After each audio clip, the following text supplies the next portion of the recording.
কাঁদে না সোনা, কাঁদে না, কাঁদে না। দাঁড়াও, তোমাকে এক্ষুনি দুধ দিচ্ছি।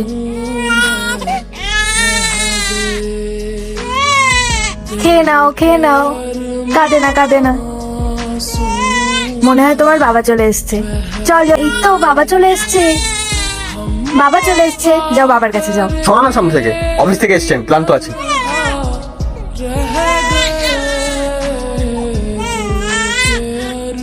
কাঁদে না, কাঁদে না। কাঁদে না সোনা, কাঁদে না। কি হয়েছে তোমার? তুমি তো চেঁচাচ্ছ কেন? চা বানিয়ে আনি তোমার জন্য? আমার কিছুই হয়নি, আর আমি খাবো না তোমার হাতের চা। 2 মিনিট আমাকে একটু শান্তি দাও।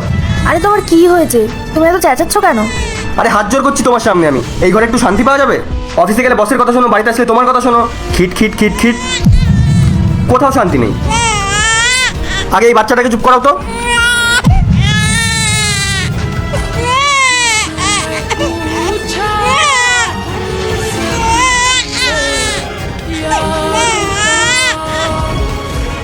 ওকেই জানি অফিসে কেমন স্ট্রেস থাকে, সারাদিন তো বাড়িতে শুয়ে বসে থাকে, কোনো তো কাজকর্ম করে না।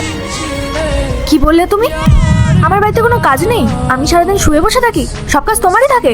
তুমি আদৌ জানো ঘরের সমস্ত কাজ করা কতটা কঠিন? তোমার ভাগ্য ভালো যে তোমার ঘরের কাজ করতে হয় না, নাহলে তোমার মনে হতো যে অফিসের কাজ থেকে ঘরের কাজ অনেক কঠিন।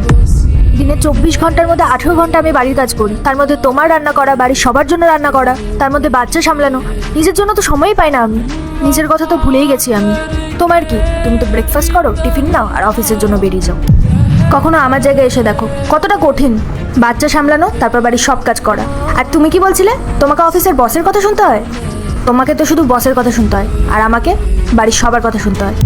তোমার কথা, তোমার মায়ের কথা, তোমার বাবার কথা, সবার কথা শুনতে হয়। আর যখন ও কাঁদে না, ওকে এদিক ওদিক নিয়ে ঘোরাফেরা করতে হয়। তুমি তো এসব দেখতে পাও না, আর দেখতে পাবেই বা কি করে? তুমি তো সারাদিন অফিসে থাকো। আর তাছাড়াও সারাদিন ওকে কোলে নিয়ে আমাকে বাড়ির সব কাজ করতে হয়।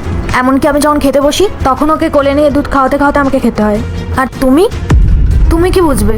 একজন মায়ের কষ্ট তুমি কখনো বুঝতে পারবে না, কারণ তুমি অফিস থেকে এসে বানানো খাবার পেয়ে যাও। কিন্তু এই খাবারটা বানাতে আমার যে কতটা কষ্ট হয় তুমি সেটা কখনোই বুঝবে না। তোমরা পুরুষরা না কখনো স্ত্রীদের কাজকে গুরুত্ব দাও না। তোমরা ভাবো যে সে বাড়িতে বসে আছে, তার মানে তার কোনো কাজ নেই, সে বেকার। তুমি জানো এত কিছুর পরেও আমি তোমার থেকে কি এক্সপেক্ট করি? যে তুমি অফিস থেকে আসবে, আমার সাথে ভালোবেসে কথা বলবে, আমাকে বুঝবে। কিন্তু না, আমি তোমার থেকে ভুল এক্সপেক্ট করি। আমি তোমাকে কথাগুলো এ কারণে বলছি না যাতে তোমার খারাপ লাগে। আমি তোমাকে এটাই বোঝাতে চেয়েছি যে একজন নারী হওয়া এতটাও সহজ না।